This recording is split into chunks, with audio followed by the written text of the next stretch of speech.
On va travailler maintenant sur la notion de valeur absolue. Donc on va déjà définir ça, et on va s'aider de l'axe des réels.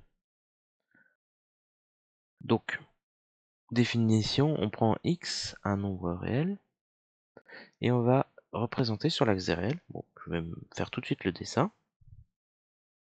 Je représente, ça c'est l'axe des réels. Axe des réels. Très bien. Donc le point O d'abscisse 0. Donc ok, je repère mon point O d'abscisse 0. Je vais mettre une unité pour l'axe des réels. Donc 0, 1. Et le point M d'abscisse X. Donc X, bon imaginons que c'est à peu près, je sais pas, 3, 4, 5. Donc là je vais mettre la valeur X. Et je repère M. Et ce que je suis en train de dire, c'est que la distance du point O au point M, cette distance-là, c'est ce qu'on va appeler valeur absolue de X. Bon, là si X valait 5, j'ai tout de suite, valeur absolue de 5, c'est 5. D'ailleurs, on va faire un exemple. Premier exemple. Vous voyez que si jamais... pardon, je vais le refaire. Premier exemple avec x égale 5. Donc je replace mon 0. 1, 2, 3, 4, 5. On voit bien ici que cette distance-là, valeur absolue de 5, c'est la distance, c'est 5. Alors c'est pas 5 ici, c'est pas 5 mais m ici comme point. Petit 2, je vais prendre x égale moins 5.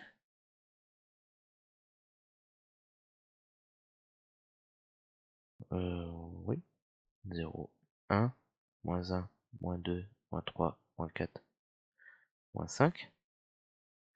C'est mon point O et là mon point M. Et cette distance-là, je compte le nombre de carreaux, 5 aussi. Donc valeur absolue de moins 5. Donc la valeur absolue, c'est de mettre 2 barres, ce ne sont pas des parenthèses. Alors j'écris peut-être mal, par contre sur le document, c'est bien marqué. C'est une barre de chaque côté du nombre. Donc la valeur absolue de moins 5, on voit bien que c'est la distance du point O au point M, et la distance ici vaut 5. Donc si c'est pas clair, 1, 2, 3, 4, 5. Donc, valeur absolue de moins 5, c'est 5. Étant donné que c'est une distance, on remarque très bien que c'est positif. Et qu'est-ce qui se passe? Vous avez remarqué que valeur absolue de 5, je regarde ce que j'écris, valeur absolue de 5, on a dit que c'était 5. Donc là, ça bouge pas. C'est pareil. Par contre, quand je prends valeur absolue de moins 5, j'ai 5 aussi. Donc là, ça a été modifié. On peut dire que j'ai pris l'opposé. Parce que l'opposé de 5, c'est moins 5. Et l'opposé de moins 5, c'est 5. Opposé, ça revient à rajouter un signe moins. Donc là, j'ai pris l'opposé de mon nombre. Il donne bien moins 5, c'est-à-dire 5. Qu'est-ce qui s'est passé? Valeur absolue de x. Si x est positif, ça reste tel quel. Et si x est négatif, comme le moins 5, je vais prendre l'opposé. C'est exactement la propriété qui est notée ici. Donc ça, c'est un point très important. Une distance est toujours positive. Et valeur absolue d'un nombre, j'ai même plus besoin de m'embêter à faire un schéma. Je sais ce que c'est. On va faire les exemples. Donc c'est en haut de la dernière feuille que je vous ai distribuée. Donc valeur absolue de, je sais pas, 3. 3 c'est positif, donc valeur absolue de 3 c'est 3. Ça ne change pas le nombre si on veut.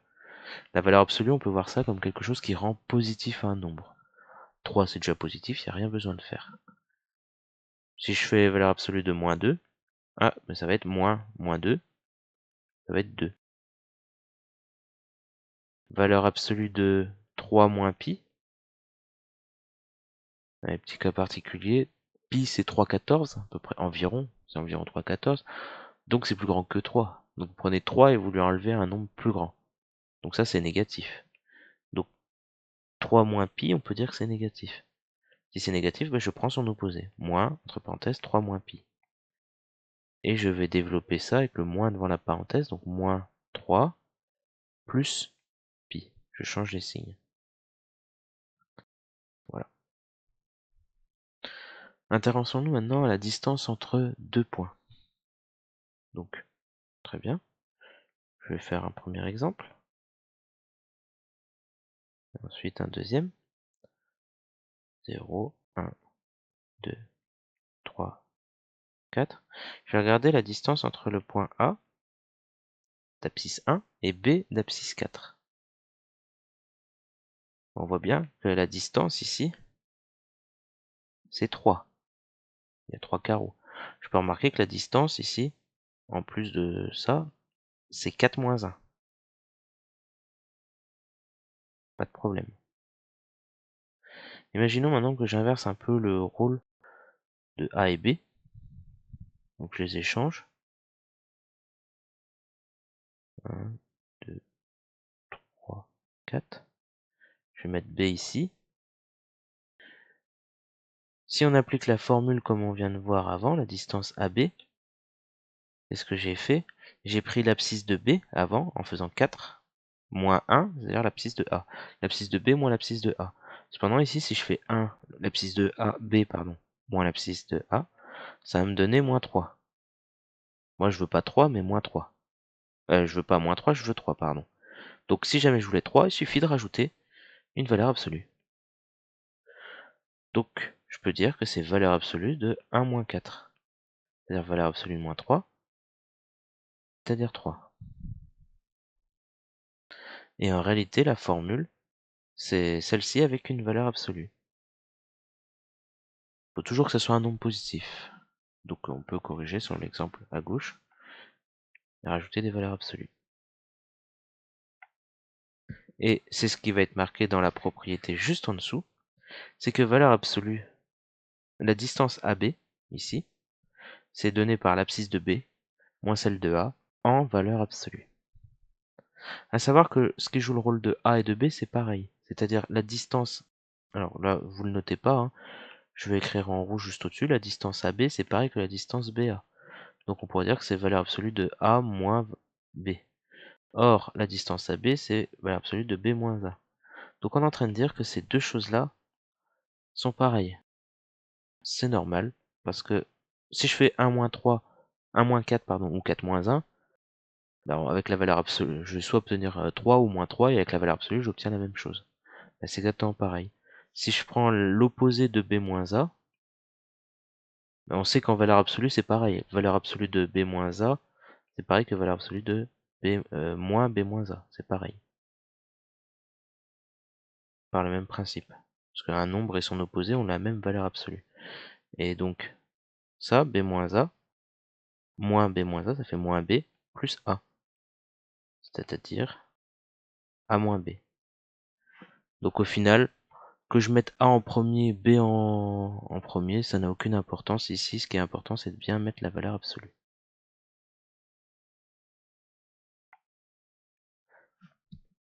Alors, cette propriété-là est toujours compatible avec ce qu'on avait vu tout à l'heure. Si on regarde, si on fait notre schéma, hein, vous pouvez le refaire. Ici dans la remarque, vous allez le faire donc. Hop. Donc prenez un point O d'abscisse 0, un point M d'abscisse X. La distance OM, on peut très bien dire que OM, c'est valeur absolue de X moins 0. C'est-à-dire valeur absolue de X.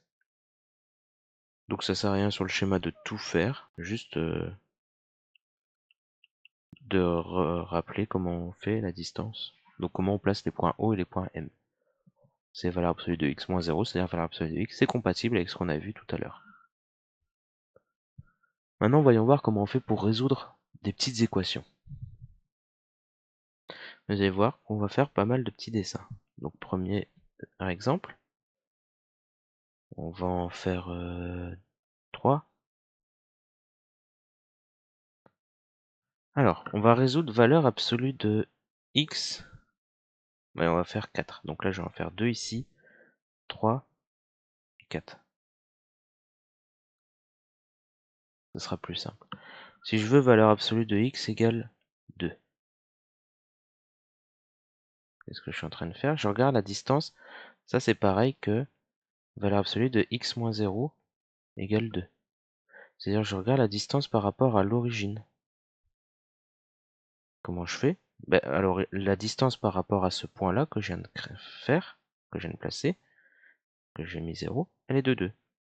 Si la distance est de 2, ben, je peux m'écarter de 2 vers la gauche ou de 2 vers la droite. Donc j'ai moins 2 ou 2. Donc, x égale 2 ou x égale moins 2. Donc ça, j'espère que c'est clair. Maintenant, valeur absolue de x égale moins 2. Ah, voilà, ça doit te faire tout de suite tilt. Hein. On voit tout de suite que c'est pas possible puisque c'est une distance. Ça peut pas être négatif. Donc il n'y a pas de solution. S égale ensemble vide. Ça veut dire qu'il n'y a pas de solution. Vous remarquerez, donc en reprenant encore l'exemple 1, qu'on aurait pu le trouver tout de suite même sans dessin, hein, valeur absolue d'un nombre qui vaut 2. On a vu que c'était 2 et moins 2 tout à l'heure. Valeur absolue de 2, ça vaut 2. Valeur absolue de moins 2, ça vaut 2 aussi. Calculons maintenant valeur absolue de, je sais pas, x moins 5 égale 2. Qu'est-ce qu'on est en train de dire là? C'est que les points d'abscisse x et d'abscisse 5 sont à une distance de 2 l'un de l'autre. Je mets mon point d'abscisse 5, il est ici. Je suis en train de dire que j'ai une distance de 2 de 5. Donc je peux faire moins 2 plus 2. Donc là, bien faire référence à ça, c'est parce que la distance vaut 2. Hein. Donc je peux rajouter 2 à gauche ou à droite, et c'est une distance du point du 5. Donc les résultats sont 3 et 7. Donc j'ai deux solutions. Je suis pas obligé de mettre donc x égale 3 ou x égale 7. Je peux aussi résumer ça sous forme d'accolade. Donc 3 à 7. Maintenant, si je veux résoudre par exemple x plus 5 égale 2. Alors, il faut faire très attention là, quand vous avez x plus 5, vous n'êtes pas exactement dans le cas au-dessus. Si vous regardez tout en haut, la propriété nous dit que c'est valeur absolue de b moins 1. Et là, j'ai pas un moins entre les deux, j'ai un plus. Donc je peux pas dire que c'est pareil que la question 3, et dire que c'est valeur absolue de... Enfin, c'est la distance entre le point d'abscisse x et le point d'abscisse 5. Et c'est là toute la subtilité, il faudra faire très attention. Il faut que je me ramène à valeur absolue de un nombre moins un autre. Donc au lieu d'écrire plus 5, je vais dire que c'est pareil que moins 5. Donc valeur absolue de x moins 5 égale 2.